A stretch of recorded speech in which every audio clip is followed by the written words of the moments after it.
Atenção! Vai começar agora uma teleaula de manutenção do curso profissionalizante. Este módulo tem um total de 35 aulas. Hoje você vai assistir à teleaula número 17. Bons estudos!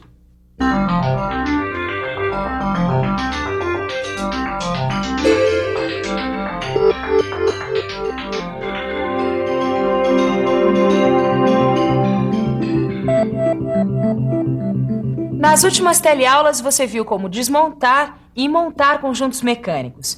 Mas e quando você tiver que recuperar um elemento mecânico? Como proceder? Por onde começar? Bom, é exatamente isso que nós vamos ver nessa teleaula, cujo tema é a recuperação de elementos mecânicos. Na teleaula de hoje você vai ver como são feitas as recuperações de subconjuntos com movimentos, como se recuperam eixos, de que maneira os mancais devem ser recuperados. E, por fim, você vai ver como recuperar engrenagens.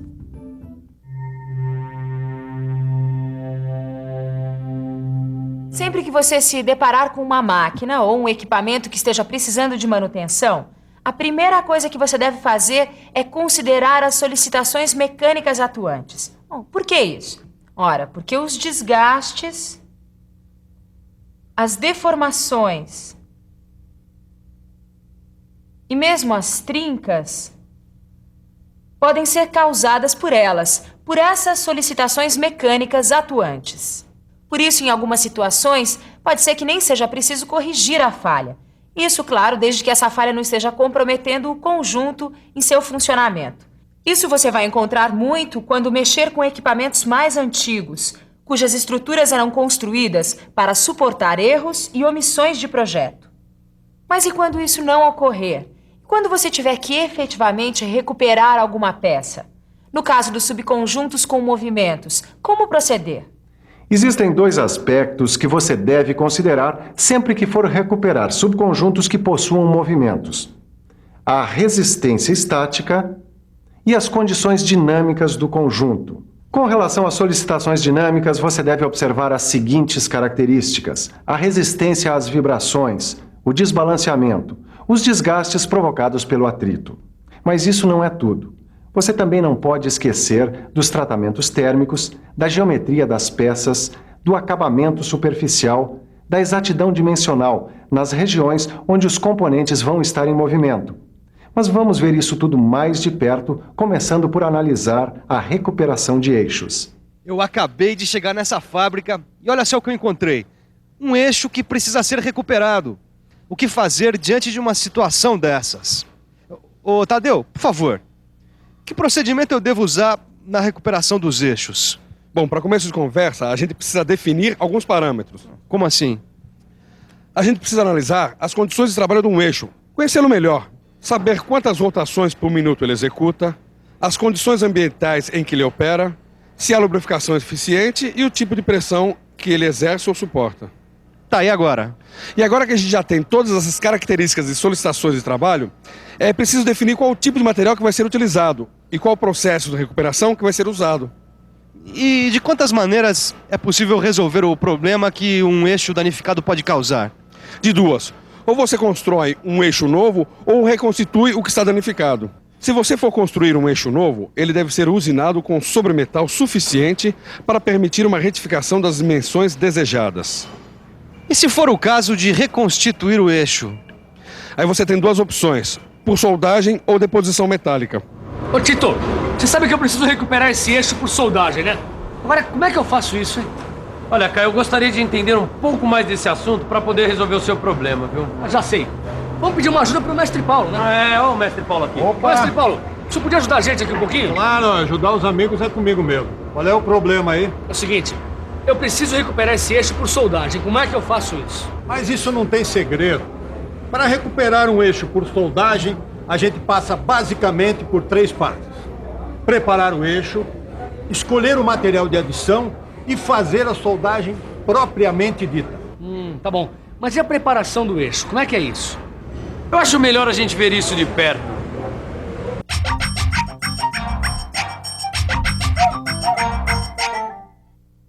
Para preparar um eixo, a primeira coisa a ser feita é examinar a área onde se deu a deformação.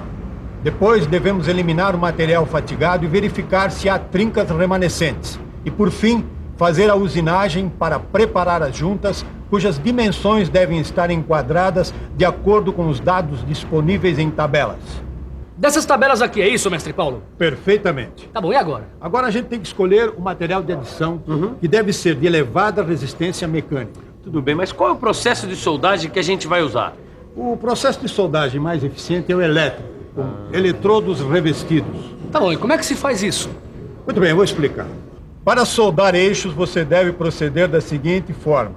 Efetue a montagem de forma que as partes unidas possam girar após a soldagem. Estabeleça a temperatura de pré-aquecimento em função do material a ser soldado. E durante a soldagem, não se esqueça de manter a peça na temperatura de pré-aquecimento, pois o superaquecimento pode deformar a peça.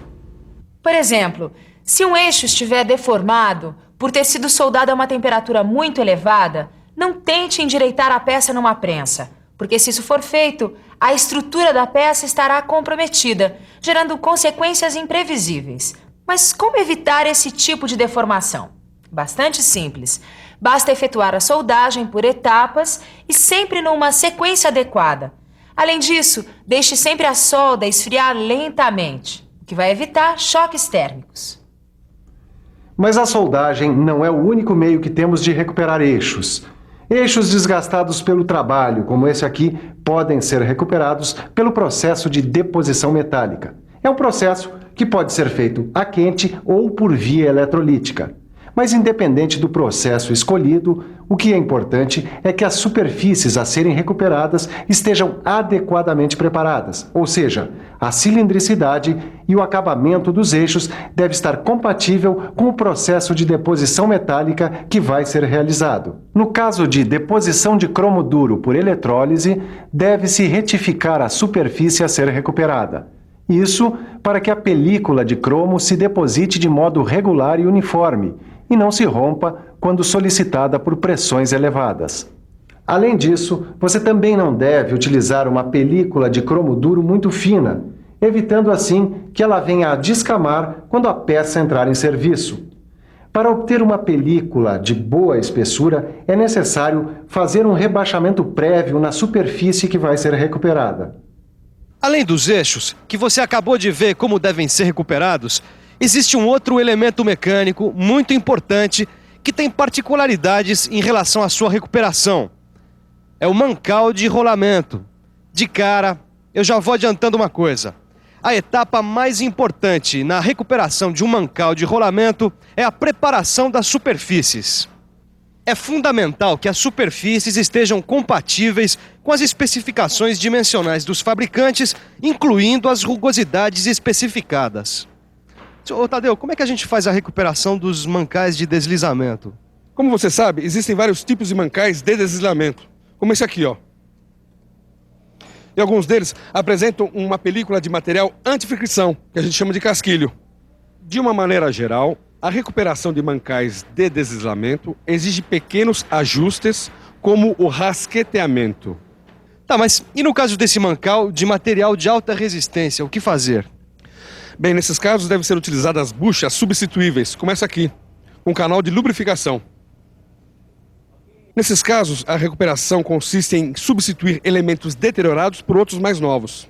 Perfeito, mas calma aí que ainda tem mais. Agora chegou a hora das engrenagens. Uma engrenagem, pelo seu próprio uso, também sofre grandes desgastes e esforços, chegando até mesmo a se quebrar, como essas aqui, olha. E aí, o que fazer? Bom, a melhor maneira de se recuperar uma engrenagem é construir outra idêntica que foi danificada. É uma tarefa meticulosa que vai exigir uma grande exatidão para se reproduzir dentes idênticos. Há casos em que a soldagem também é utilizada, mas já se pode afirmar de saída que o dente incluso nunca será perfeito e que mais cedo ou mais tarde acabará prejudicando as outras engrenagens. Mas ainda há mais detalhes que você precisa saber sobre a recuperação de engrenagens. Mas esse é um assunto que a gente vai deixar para ver com mais detalhes em teleaulas futuras. Combinado? Vitor, leva no almoxerifado, faz Pode favor. deixar, seu Paulo. Ô, mestre, Por mim, tudo bem deixar a recuperação de engrenagens para depois. Mesmo porque o que está me interessando agora é a recuperação de roscas. Olha, dá só uma olhada aqui, ó. Um parafuso que foi quebrado por cisalhamento do corpo e uma rosca interna que está espanada. Para isso não tem muito segredo. No caso do parafuso, por exemplo, dá só uma olhada. Para extrair o que restou dele, a gente improvisa um alongamento para a chave fixa. Ou então, a gente também pode usar um extrator apropriado para casos como esse, onde a seção da quebra está situada no mesmo plano da superfície da peça. Tudo bem, até aí tudo bem. Mas e com relação à rosca espanada? Como é que eu faço para recuperar? Existem várias maneiras de se recuperar uma rosca interna variada. Uma delas consiste em alargar o furo da rosca e colocar em seu lugar um pino roscado. Isso, é claro, se houver parede suficiente. Veja que, conforme foi dito, a gente tem aqui parede suficiente para alargar o furo roscado e colocar um pino, que, como este aqui, deve ser faceado e fixado por solda ou chaveta. Feito isso, o pino deve ser furado e roscado com a medida original da rosca que está sendo recuperada. Satisfeito? Por enquanto sim. Mas isso não é tudo. Porque existem ainda outras maneiras de se recuperar roscas. É isso mesmo. E uma dessas maneiras, ainda mais recomendável do que essa que você acabou de ver, é efetuar insertos na rosca, ou seja, colocar elementos de fixação que a gente encontra disponíveis no mercado. Dentre esses elementos de fixação, nós temos o Kellogg's e o Helicoi. O Kellogg's é esse aqui. Veja que a bucha Kellogg's ela é roscada tanto na parte interna quanto na externa e possui 2 rasgos conificados e um rebaixo, além de um anel e 2 chavetas que servem para fixá-la após o rosqueamento.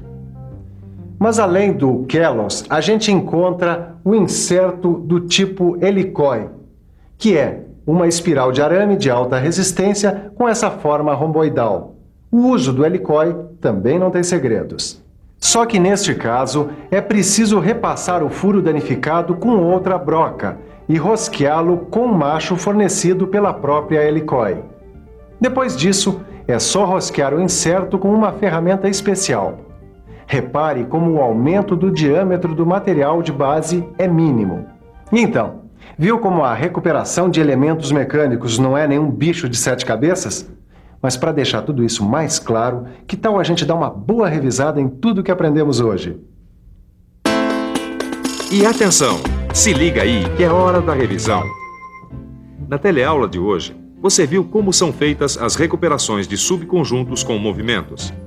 Viu também como são recuperados os eixos e de que maneira os mancais devem ser recuperados.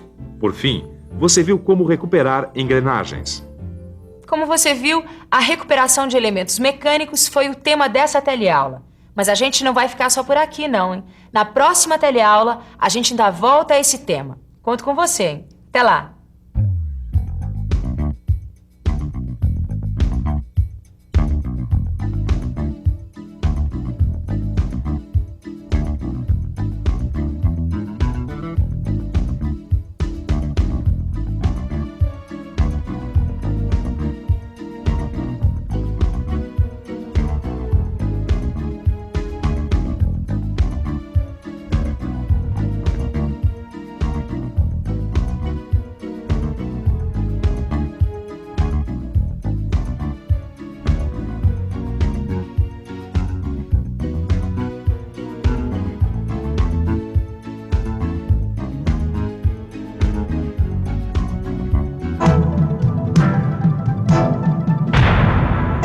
Telecurso 2000, um programa de educação do Sistema Fiesp e da Fundação Roberto Marinho.